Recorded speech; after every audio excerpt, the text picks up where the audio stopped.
So today I watched this video by Jeremy Johns, and I was thinking I disagree, sir. I'm gonna be the channel that likes all the movies everyone hates. That's me. I'm the problem, it's me.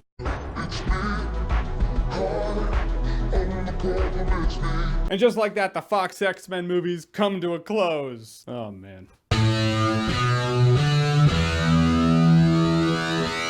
You know as much shit as I talk about the nostalgia critic. At least his intro's a banger. This is sad in comparison. Dark Phoenix, which is an X-Men movie, if you couldn't tell by the title. Which for some odd reason you can't, because it doesn't say X-Men Dark Phoenix. So for the theatrical release, it's just Dark Phoenix. On home media and internationally, it's X-Men Dark Phoenix.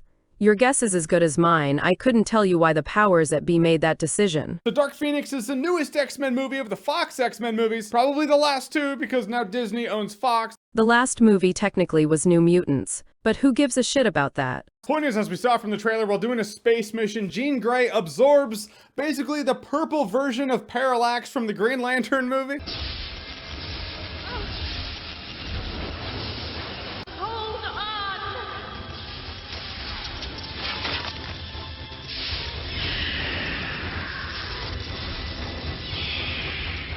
And now Jean Grey has the Phoenix Force, something I guess she didn't have before when she absolutely positively had it in X-Men Apocalypse. That scene in Apocalypse was a wink-wink nudge-nudge teaser for Dark Phoenix. Also, Jean Grey has always had the Phoenix Force inside her. It just lay dormant until she absorbed the solar flare. Now she is the Dark Phoenix. And since this is the final send-off for the Fox X-Men movies and X-Men 3 The Last Stand, which had Dark Phoenix in it, kind of, wasn't really the Dark Phoenix people wanted. People want to see some good Dark Phoenix X-Men shit. And this movie actually does have some garbage. You don't know what it's like. And tell me. Just when it comes, people get hurt.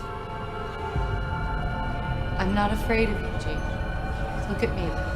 Focus on my voice. We're going to get through this together. I'm not giving this to you. This is what family does. Take care of each other. You're my family agent. This movie's not good.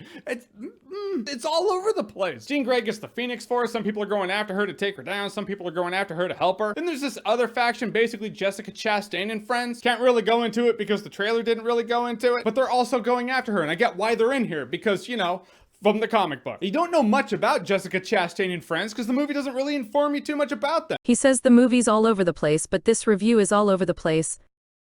Like, what do you mean by this?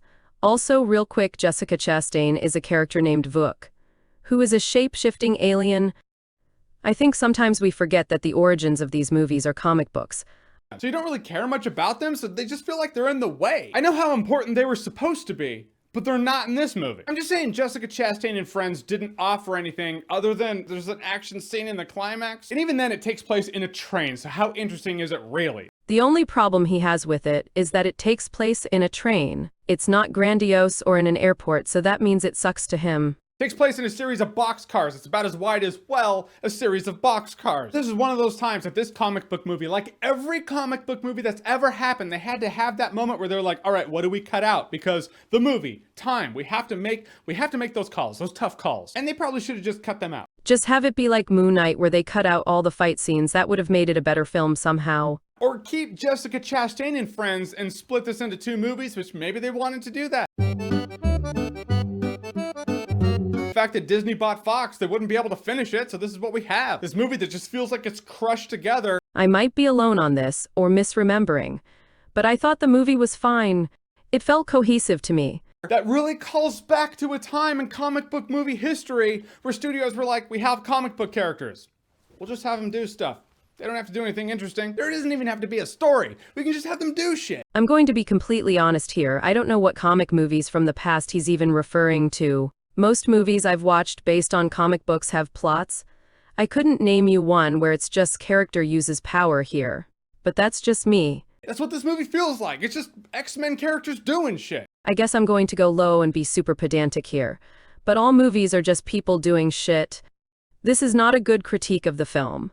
And that's where I will say, Man, I'm about to say this. X-Men The Last Stand at least had a plot driving the whole thing forward. There was a kid, they were harvesting a cure, and oh yeah, by the way, we have Dark Phoenix also. Not saying that's great, not saying that's how it should have been, not saying it works. I'm just saying it works more than this movie worked. In terms of a better adapted Dark Phoenix storyline, the 90s cartoon does it best. Anyways, oddly enough, X3 The Last Stand has a pretty similar score to Dark Phoenix. Fuck me. I just said that. And if you just look at the motivations, like Magneto, we've seen him. We've seen his arc before in the other X-Men movies. Magneto's laying low, trying to live the peaceful life. Series of events have brought him out of hiding, and now he's gonna join the action to do a couple things. That's Magneto in this movie. Jean went to Magneto's island for refuge, destroyed the place, murdered Jennifer Lawrence, then dipped. That's why Magneto does the Magneto things he does. Also, the audacity of this guy to ask why Magneto is in the movie. Some of the character choices with a couple of the characters, they conflict with the characters I personally know. Enter Jake Xavier and Jake McCoy. This was shown in the trailer, so I'll talk about it here. He brings up the trailer thing again, and it might be a spoiler thing. But that's such an odd thing to say.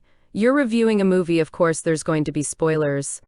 Xavier in this movie did the same thing he did in X-Men The Last Stand. That's not surprising. They're both based on the Dark Phoenix storyline. Granted, X-Men The Last Stand, when Jean Grey was a little girl, I guess she had another personality and Xavier repressed it. That's actually less of a dick move than what he does in here. In here, Jean Grey just has a traumatizing experience, and Charles Xavier's like, I'll just block that out of your mind and suppress that. The scenarios you described are the same fucking thing. You can't help her overcome her trauma? You have to repress that shit? How qualified are you? Exactly what is it you do here? He has degrees in the fields of genetics, biophysics, psychology, and anthropology.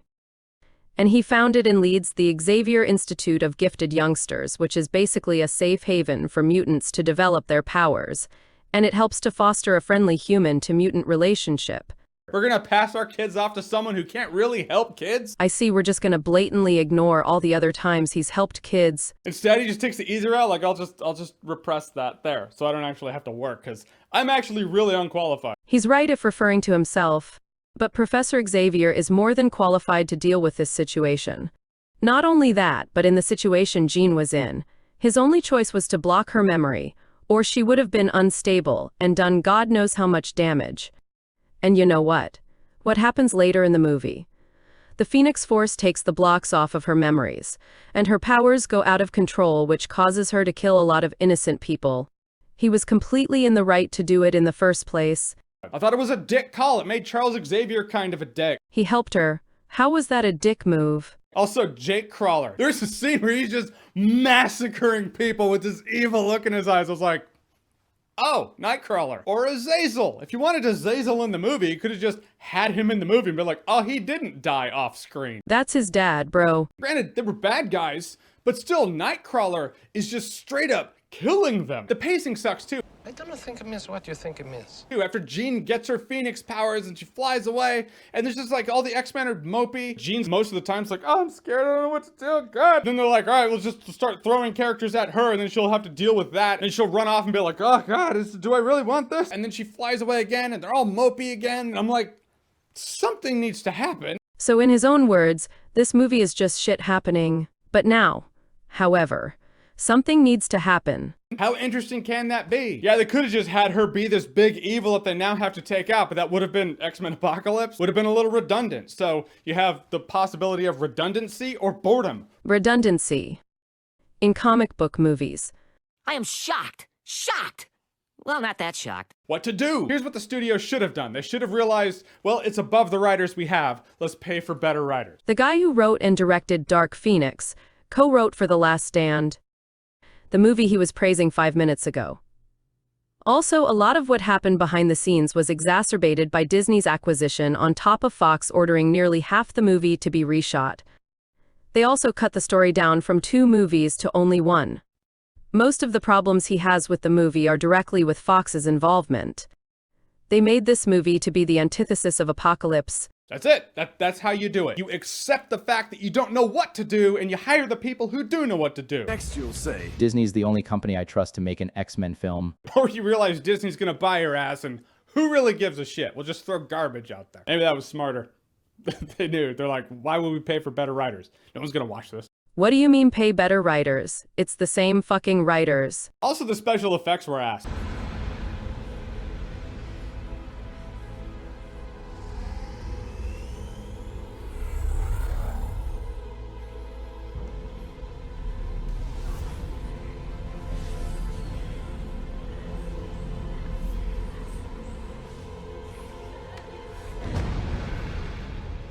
You want this power.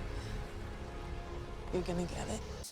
Can't even imagine what it would have looked like if this movie had come out when it was going to come out in 2018. All that time to refine it, didn't. It was pushed to a summer release to placate James Cameron. You can just tell everyone just kind of, they were all over it. Yeah, that's why all the actors agreed to come back to make one more movie, even though their contracts were up and they didn't have to come back, because they were all over it. Studio was over it. Everyone wanted to be like, all right, you know what? X-Men's done. We're hanging it up. Well, no, they wanted it to be successful. They went out of their way to make sure it wasn't like Apocalypse. There's no studio that doesn't want their films to succeed. Unless you're Star Wars run by Disney. Or Warner Brothers. It felt like no one gave a shit anymore. I feel like this movie was just a big waste of time. When you're watching a movie, you're basically agreeing to let whatever you're watching waste your time. Whether you enjoy that or not is up to you. I mean, if they're wasting my time, I'm not going to let them waste your time. I'm wasting my own time doing all this, but thanks for the heads up. Just stay away from it. Let's go through it. This movie's not as good as the first X-Men movie, not as good as X2 X-Men United, They're never going to make a movie like X2 ever again. not as good as X-Men 3 The Last Stand, not as good as X-Men Origins Wolverine. I call bullshit. This movie is better than Origins and Last Stand. Like, get the fuck out of here. It's not as good as X-Men First Class. That's debatable. It's not as good as X-Men Days of Future Past. They're not gonna top this one, I'm afraid. I don't even think Disney's MCU can make a better X-Men adaptation than this. It's not as good as X-Men Apocalypse. I'm gonna have to call my bullshit card again, bub. I could barely sit through Apocalypse, and I love the schlock movies. Dark Phoenix is better than Apocalypse, I'm sorry. Certainly not as good as Logan. I like how he emphasizes certainly. Like he's not completely sure of himself. It's the worst X-Men movie. Dark Phoenix in no way is worse than the movie with Will.i.am and Deadpool with his mouth sewn shut. You're just plain wrong. Also, I like how he brought up Logan, but didn't bring up Deadpool. I would watch any one of those before I watched this again. I personally wouldn't want to watch Wolverine Origins ever again. Because at least those ones look like they were trying to tell a story. This looks like it was written and or directed by that guy. That guy being Simon Kinberg, who deadass kind of looks like Zack Snyder. Like, what are the odds of that LMAO? And then Dark Phoenix, the movie ends, and like the sound of a toilet flushing, you know, well, now that's over. It's the end of an event. In summing up this movie, as a great philosopher once eloquently and famously said, it is. This movie is truly... I don't know, I thought it was fine. But to each their own, I guess. Also, he didn't really list any flaws with the movie. All he really said was it's so bad. Guys, this is dark, but Dark Phoenix is... Oh my god. I didn't even stay for the post-credits scene. Well, damn. He didn't even stay in his seat for a scene that doesn't exist. And I guess that's it for this review reaction thing. I don't really feel any way about this. We'll have so much fun together.